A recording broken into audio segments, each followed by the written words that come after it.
CBI अधिकारी असल्याची बतावणी करून महिलेने एका सेवानिवृत्त अधिकाऱ्याला 28 लाखाला गंडवल्याची धक्कादायक घटना घडली आहे। या प्रकरणी शिवाजीनगर पोलिसांनी फसवणुकीचा गुन्हा दाखल केला आहे। 72 वर्षीय खंडोजी बायस हे श्रीनगर भागातील रहिवासी असून एसबीआय बँकेत कॅशियरपदी कार्यरत होते। 4 ते 9 जुलै दरम्यान एका महिलेने बायस यांना व्हॉट्सअपवर व्हॉइस आणि व्हिडिओ कॉल करून आपण सीबीआयचे मुख्य अधिकारी असल्याची बतावणी केली।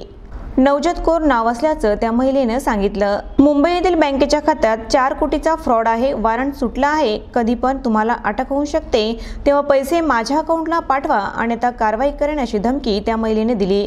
या भीतीपोटी खंडोजी बायस यांनी महिलेला आरटीजीएस द्वारे 28 लाख रुपये पाठवले। आपली फसवणूक झाल्याचं समजल्यानंतर त्यांनी तात्काळ शिवाजीनगर पोलीस ठाणे गाठत तक्रार दाखल केली। या प्रकरणी पोलिसांनी महिलेविरोधात फसवणुकीचा गुन्हा दाखल केला आहे। आरोपीचा शोध सुरू असल्याचे पोलीस निरीक्षक रमेश पुरी यांनी सांगितले। माझं नाव खंडोजी तोलाजी बायस आहे आणि मला तसं महिनाभरापासून तुमचा फोन बंद करतो, तुम्हाला तुमच्या याच्यावर फार लफडे चालले आहेत, मी लक्ष दिलं नाही आणि एक दिवशी एकदम 10-11च्या की ते तुमच्या नावानं मुंबईला बँकेमध्ये 3-4 कोटीचं फ्रॉड आहे, अकाउंट ओपन झाले, सज्जाद खान या नावानं तुमचं ओपन केलेलं आहे अकाउंट आणि तुमच्या नावाने, आणि मला त्याच्यामध्ये आधार कार्ड दाखवलं आणि त्याच्यात माझी थोडी फोटो पण आहे त्याच्यात आणि माझंच आधार कार्ड असायलाच पाहिजेत। आणि मतलब ठीक है, तो मतलब सीबीआई वारंट है, पकड़ वारंट तुम्हारे को, और तुम्हारे को जो भी प्रॉपर्टी है, प्लॉट है, जो भी कुछ अकाउंट बैलेंस है, ये सब तुम्हारे को पैसा जमा करना पड़ता। मतलब ठीक है भाई, मेरा तो पूरा वाइट है। फिर मग त्यांनी ये नाम पे पैसे भरो, 5 तारखेला 12 लाख भरले, 7 तारखेला 16 लाख भरले आणि तिची मग पुढे अपेक्षाच वाढत गेली। मग त्याला लक्षात आलं की मी कुठेतरी यावेळेस मी कोणाचा तरी सल्ला घ्यायला, पण मी सल्ला घ्यावा असं दहशत दिली त्याने की तुम्ही जर कोणाला सांगितलं, बायकोलाही सांगायचं नाही, घरी कोणाला सांगायचं नाही, तुम्हाला 5 वर्षाची सजा आहे, बायकोला तर सांगितलं तर तुम्हाला 3 वर्षाची सजा आहे।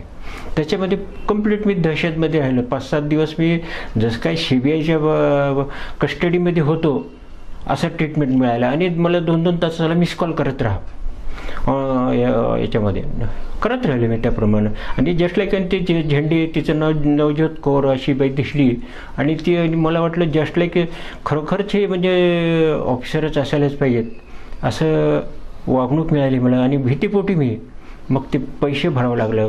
मला का भरावं लागलं, कारण मी 2-3 वेळा 2022 पासून माझ्या मंडळीची तब्येत ठीक नाही आहे, अँजिओप्लास्टी झालेली आहे, बोन TB झालेला आहे आणि तिला मदत करला। आता अक्षयकुटी ती 4-2 महिन्यात थोडी घरातल्या घरात फिरते आणि जवळ कोणीच नाही फिरून, आणि एवढी दहशत दिली की मी माझ्या जवळच्या लोकांना काहीच सांगू शकलो नाही। फिर्यादी खंडोजी बायस यांनी पोलीस स्टेशन शिवाजीनगर येथे येऊन तक्रार दिली की त्यांना दिनांक 4/7/25 रोजी एका अनोळखी महिलेचा फोन आला, त्यानंतर व्हिडिओ कॉल आला आणि व्हिडिओ कॉलवर त्या महिलेने ते सेवानिवृत्त वयोवृद्ध बायस यांना कॉल करून सांगितले की आम्ही सीबीआयचे अधिकारी आहोत आणि तुमच्या विरुद्ध वॉरंट निघालेला आहे आणि तुम्ही जर ते वॉरंट कॅन्सल करायचं असेल